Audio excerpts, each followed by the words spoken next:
Movie की शुरुआत में हम एक आदमी को टेबल पर बंधा हुआ देखते हैं, मगर सर्जरी के बजाय उसके साथ बुरा सलूक जुल्म किया जा रहा था। सर्जन सबसे पहले उसकी छाती को काटती है, फिर ढेर सारा नमक उसके जख्म पर लगा देती है, जिससे वो बुरी तरह दर्द में तड़पने लगा। आदमी के सर से एक केमिकल निकलने लगता है, जिससे वो सर्जन छोटे सी जार में जमा कर रही थी। उसके साथ तब तक के सलूक किया गया जब तक वो मर नहीं गया। अब उस केमिकल से सर्जन ने गोलियां बनाकर ध्यान से ब्रीफ केस में रखती, जिनकी वो बहुत कीमती है। इसके बाद हम 4 दोस्तों को देखते हैं जो कैंपिंग करने आई थी और अब वापस जाने वाले। इनमें एक लड़के का नाम निक था, उसकी वाइफ और 2 दोस्त थे। निक की वाइफ का बच्चा होने बना है, पर उसने ये बात अभी तक निक को नहीं बताई। रास्ते में ही एक गैस स्टेशन पर रुकी, जहाँ इन्हें एक औरत मिली जो मॉडल थी। वो बताती है कि मेरे कार का कुछ दूरी पर ही पेट्रोल खत्म हो गया था, अब मैंने पेट्रोल ले लिया है तो वापस गाड़ी तक जाने के लिए मुझे लिफ्ट चाहिए। इसके लिए निक मान गया, लेकिन उसकी वाइफ को बुरा लग रहा था, मगर फिर भी निक उसी गाड़ी में बिठा ही नहीं था। मॉडल को उसकी गाड़ी पर उतारकर जगह जा रही थी तो वो अपनी गाड़ी से मास्क पहनकर इनके पास वापस आई। साथ में बेहोश करने वाली गैस भी लाई थी, जो छिड़क कर उसने चारों दोस्तों को बेहोश कर दिया। उन्हें जब होश आई तो वो खुद को एक घर में बंधा हुआ पाते हैं, जिनके सामने 5 लोग और थे। वो भी आपस में दोस्त थे, जिनमें से एक का नाम सैम होता है। अब इससे पहले कि चारों कुछ समझ पाते, सैम का दोस्त जो बिजनेसमैन था उसने एक प्लास उठाया, जिससे वो निक की दोस्त का नाखून उखेड़ देता है। ये देखकर निक की दोस्त को बहुत गुस्सा आया। वो उठा और बिजनेसमैन को मारने लगता है और इस तरह उनकी लड़ाई शुरू हो गई। निक इनकी लड़ाई छुड़वाकर शांत करता है। तभी इन्हें पता चला कि ये सब एक ही कश्ती के मुसाफिर हैं, मतलब किसी को भी यहाँ के बारे में कुछ नहीं पता। बिजनेसमैन बताता है कि मैंने उसका नाखून एक वीडियो की वजह से उखाड़ा है। कौन सी वीडियो? ये देखने के लिए सब ऊपर वाले कमरे में गए, जहाँ 22 घंटे का टाइमर चलना शुरू हो गया था। तभी स्क्रीन पर एक वीडियो चलने लगी। एक औरत इन सबका वेलकम करती है, फिर कहने लगी कि तुम सब लोगों की गर्दन पर एक डिवाइस लगी है जो तुम्हारे दिमाग से खास किस्म का केमिकल जमा करे। केमिकल तभी निकलेगा जब तुम लोगों को दर्द हो। तुम्हारे पास 22 घंटे का टाइम है। टाइमर के नीचे दिए गए 9 बार को 100% पूरा करना है, तभी तुम यहाँ से बाहर जा सकते हो। चाहे इसके लिए फिर तुम्हें कुछ भी करना पड़े। दिए गए टाइम के अंदर अगर तुम ऐसा ना कर सके तो बाद में जो तुम्हारे साथ होगा वो तुम्हें पता चल ही जाएगा। यानी इनके साथ अब जो भी होने वाला है, मतलब दिमाग से केमिकल का निकालना, वो सब शुरुआत वाले सेल से जुड़ा हुआ है। अब यहाँ से बाहर निकलने के लिए 9 बार को पूरा करने के साथ साथ इन्हें गर्दन पर लगी छोटे सी जार को खास किस्म के केमिकल से भरना है। अब या तो एक दूसरे को ऐसे मारेंगे या ग्रुप्स की शक्ल में एक दूसरे को तकलीफ दे, अभी इनका जार बढ़ सकता है। ये लोग इस तरह से भाग भी नहीं सकते क्योंकि पूरा घर लॉक है। इन्होंने भागकर देख भी नहीं था, इसमें ही नाकाम रही थी। तो एक दूसरे को तकलीफ देने के अलावा अब इनके पास कोई रास्ता नहीं था। लेकिन इसके लिए सैम का एक दोस्त राजी नहीं था, वो बुरी तरह घबरा गया था। इसीलिए वो खुद ही गर्दन पर लगी डिवाइस को निकालने लगता है। ऐसा करने से उसे दर्द भी हो रही थी, जिससे 9 बार आगे बढ़ने लगता है। और जैसे उसने डिवाइस को निकाला, मौके पर ही उसकी मौत हो गई। ऐसा होने से 9 बार की परसेंटेज वापिस से पीछे हो गई, क्योंकि उसके दिमाग से निकलने वाला केमिकल जाया हो गया था। और वो बिल्कुल 0 पर नहीं आया था, क्योंकि इसने कुछ हिस्सा निक की दोस्त का भी था जब उसका नाखून उखाड़ा दिया था।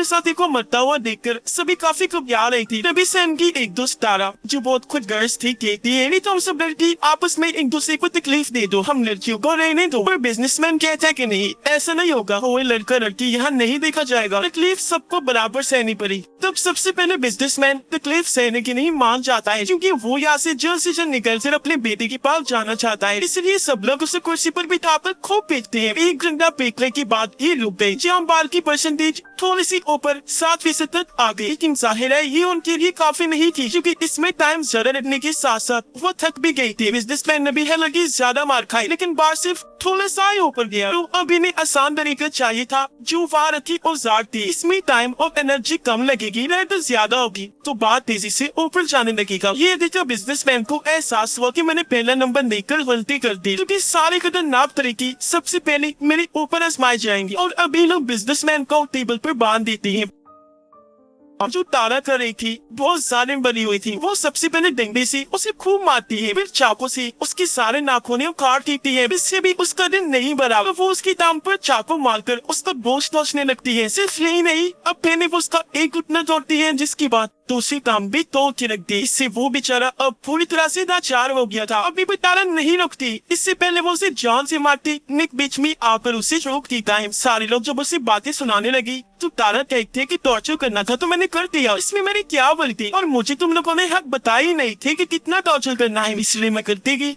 अभी लोग बिजनेसमैन की पट्टी वगैरह करती है। उसके साथ इतना बुरा सलूक करने के बाद भी तारा कहती है हमें कुछ करना ही नहीं चाहिए। ऐसा करती सब आराम से बैठ जाती है। टाइमर खत्म होने का इंतजार करते हैं क्योंकि उसकी बात कोई ना कोई तो यहाँ आएगा। तब हम लोग यहाँ से भाग जाएंगे और ऐसा कहाँ होने वाला था, इनकी डिवाइसेस से सबको मार देंगी। और अब इनके बीच फिर से सवाल उठा कि अगला कौन। ये मसला समझाने के लिए निक की दोस्त किचन में गई। उसने प्लेट तोड़ी जिसकी कई सारे टुकड़े हो गए। एक टूटे हुए टुकड़े से वो अपनी उंगली का खून निकाल कर बाकी टुकड़ों पर नंबर लिखती है। सब ने एक एक टुकड़ा उठाए तो हर एक का नंबर आने पर उनकी बारियां सेट हो गयी, जिसके मुताबिक अब पहला नंबर निक का था। साथ ही इस बार ये असूल भी बना दिया कि कोई भी हद से ज्यादा टॉर्चर नहीं करेगा। जिस्म का कोई हिस्सा तोड़ेगा नहीं, सिर्फ इतना ही टॉर्चर किया जाएगा कि परसेंटेज सिर्फ 6% ऊपर जाए। एक बार सब पर टॉर्चर पूरा होने के बाद ही एक बार फिर से बारियां लेंगे, यानी इनकी इस गेम के 2 राउंड होंगे क्योंकि तभी 9 बार पूरा हो सकेगा और ऐसे सबको थोड़ा ब्रेक भी मिल जाएगा। अब सैम की बारी थी तो वो टेबल पर बैठ गया। उसने जब शर्ट उतारी तो हम उसकी जिस्म पर और भी कई सारे जख्मों के निशान देखते हैं। अब उसे लिटाकर गरम गरम इस्त्री उसकी पीठ पर लगा दी जाती है। तभी उसने खुद ही कह दिया कि मेरे नाखून उखाड़ दो। इस पर निक ने उसकी नाखून उखेड़ी तो 6% जूती। उसकी बारी पूरी हो गई। आसानी से उसने दर्द सह लिया, ना चीखा ना चिल्लाया, जिससे बाकियों को भी हिम्मत मिली। ये बहादुर होने के साथ साथ ज़हीन भी था। और अब बारी थी निक की, जिस वजह से उसकी वाइफ परेशान होती है। वो रोने लगी लेकिन उसके पास दर्द की कुछ गोलियां थी जिससे इंसान को नींद आने लगेगी और दर्द भी नहीं होगा। वो कुछ गोलियां खुद खा लेती है जबकि कुछ निक को खिला देती है ताकि उसे दर्द ना हो। लेकिन ये उसने गलती कर दी और अभी लोग निक को टॉर्चर करने लगते हैं। लेकिन उसका बार वो धीरे धीरे आगे बढ़ रहा था। तुमने टॉर्चर करने का मकसद यही था कि दर्द से तो बार आगे बढ़ेगा। दिमाग को अगर सुन कर दिया जाएगा तो केमिकल भी जाल में नहीं बन पाएगा, यानी ऐसे टॉर्चर सहने का कोई फायदा था ही नहीं। बात निक की वाइफ ने नहीं सोची, बस उसे गोलियां खिला दी। ये देखकर उसकी वाइफ को अब अपनी गलती का एहसास हुआ, लेकिन इसका अब कोई फायदा नहीं था। निक बेचारे को डबल टॉर्चर सहना पड़ा, यानी उसके अंदर ड्रिल वगैरह चलाई दी। अब जाकर उसका 6% पूरा हुआ। इससे सारे लोग अब जा भी। इससे नहीं डर कर सैम की दोस्त छूट जाती है क्योंकि अब बारी उसकी थी। लेकिन 2 लोग किसी तरह उसे दौड़कर बाहर लाई और अच्छे से उसे टॉर्चर किया। उसके मुंह में इन्होंने चम्मच घुसा दिया, एक कलाई भी काट दी थी। इधर वो दर्द में तड़प रही थी जबकि उधर निक भी होश में आ गया था। वो अपनी वाइफ से नाराज था, लेकिन वो अब बता ही देती है कि मैं माँ बनने वाली हूँ। उसकी ये सारी बात तारा ने सुन ली थी। वो खुश हो जाती है कि अब निक की वाइफ के साथ साथ उसकी बच्चे को भी टॉर्चर सहना पड़ेगा, जिससे बार ज्यादा ऊपर जाएगा। और अब चूंकि बारी उसकी थी तो उसकी जगह निक टॉर्चर होने के लिए तैयार हो जाता है। जो दर्द की दवाई बची थी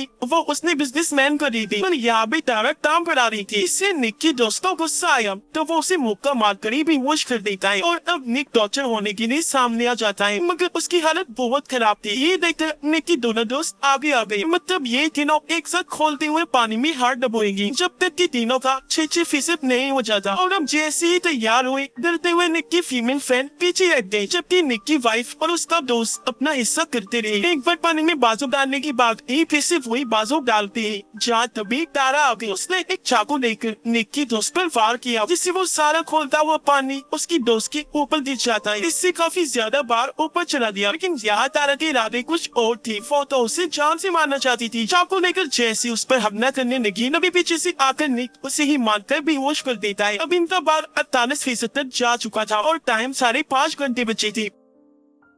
अब बारी थी तारा थी। इसे तकलीफ पहुंचाने के लिए हर कोई तैयार बैठा था। जो इतने देर से वो सबके साथ कर रही थी तो वो चीज अपने साथ होती देखकर वो बौखला गई। वो एक औजार उठाकर निक की दोस्त की गर्दन में घुसा देती है, जिससे उसका खून निकलने लगा, जिससे वो वही मारी थी। और इस तरह उसका केमिकल जाया होने से बाहर नीचे आ गया था। ये देखकर निक की दोस्त को बहुत गुस्सा आया। वो आगे बढ़ा ताकि तारा को मार सके, लेकिन तभी निक उसे रोक देता है, समझाने लगा कि ऐसा मत करो, ये भी वकूफी होगी, क्योंकि अगर उसे जान से मार दिया जाएगा तो हम सबको और ज्यादा टॉर्चर सहना पड़ेगा। तारा के इसी का भी, इसलिए उसे मारने की बजाय अपना गुस्सा उस पर निकालो, क्योंकि इससे हमारा ही फायदा होगा। निक का दोस्त मान तो गया, लेकिन वो कहता है कि इज्जत पर टॉर्चर मैं करूंगा, इसीलिए उसे मौका दे दिया गया। उसने क्रेंच उठाकर पहले उसकी गर्दन पर मारा, फिर एक कटर मशीन को उसकी जिल्द पर रगड़कर बहुत ज्यादा तकलीफ दी। ऐसा तब तक चलते रहा जब तक वो बेहोश नहीं हो गई। अब तक बार भी 85% तक जा चुका था, लेकिन टाइम इनके पास बहुत कम था। बार को पूरा करने के लिए इनके पास बस 1 घंटे का टाइम था। अब बचे हुए 5 लोग फैसला करते हैं कि हम अपनी गर्दन की हड्डी तोड़ेंगे। उससे हमें इतनी दर्द होगी कि और कुछ करना ही नहीं पड़ेगा, बार पूरा हो जाएगा। इसलिए निक का दोस्त एक रेंच लेकर बारी बारी सबकी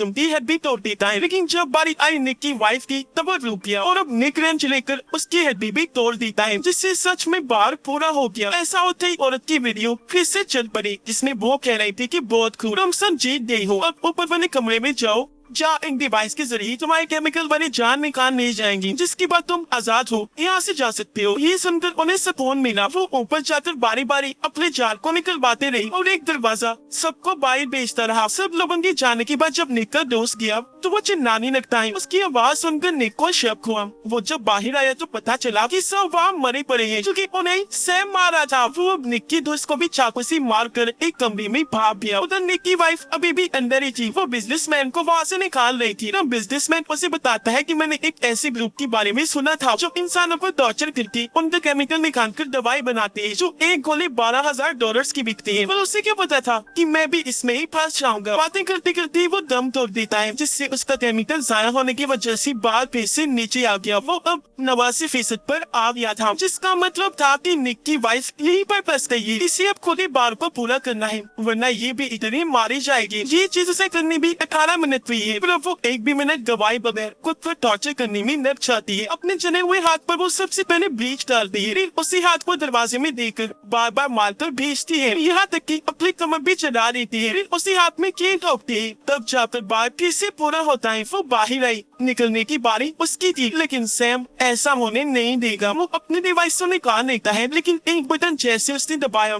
सबके डिवाइसेस पर लगन जहर चालू हो गया। इससे सारे ही लोग तड़पने लगे, क्योंकि धीरे धीरे वो मर रही थी। इसी बीच सैम निक को बताता है कि ये मेरा 5वीं बार है, यानी ये लोग 5वां ग्रुप था जिनके बीच ही गेम खेल रहा था, क्योंकि पूरे गेम में हमने देखा कि ये सारे आइडियाज दे रहा था और इसके जिस्म पर जख्मों के निशान भी इससे नहीं थे। पर ये भी कोई ग्रुप का मालिक नहीं था, बस सर्वर ही था। वो ये बातें जो बता रहा था, तो यहाँ निक अपनी तैयारी करने लगता है। वो एक पेचकस अपने साथ लेकर आया था, जिसे वो सैम के अंदर घुसाकर उसकी जान लेता है। ऐसा करने के बाद निक वहाँ पर दवाई लेता है तो बाल पर उसकी जान बच पाती है। डिवाइस भी वो निकाल लेता है। निक ने दवाई अपने दोस्त को भी दे, लेकिन वो अपना दम तोड़ देता है। निक की वाइफ जो बेहद जख्मी थी बाहर आने की कोशिश करती है, लेकिन आ नहीं पाई, क्योंकि उसका बहुत सारा खून बह गया था, जिससे वो भी मारी जाती है। निक अकेला ही बचा था। वो एक कच्चे दरवाजे का लॉक काट कर वहाँ से बाहर निकल जाता है। और अब हम कुछ दिन के बाद खबर देखते हैं, जहाँ निक उसी गैस स्टेशन के सामने वाले होटल में बैठा हुआ था। वो दरअसल उसी मॉडल का इंतजार कर रहा था जिसे इन्होंने निफ दी थी, और उसने इन सबको बेहोश करके इस गेम में फंसाया था। वो जैसी आई, निक उसका पीछा करने लगता है। इससे पहले अब किसी और को वो अपना शिकार बनाती, निक ही उसे मारकर बेहोश कर देता है, फिर गाड़ी में डालकर अपने साथ ले गया और उसके जरिए बाकी लोगों तक पहुंचेगा जो इस टॉर्चर ग्रुप को चला रहे थे। बदला लेगा सबसे ज्यादा अपनी वाइफ और होने वाले बच्चे का।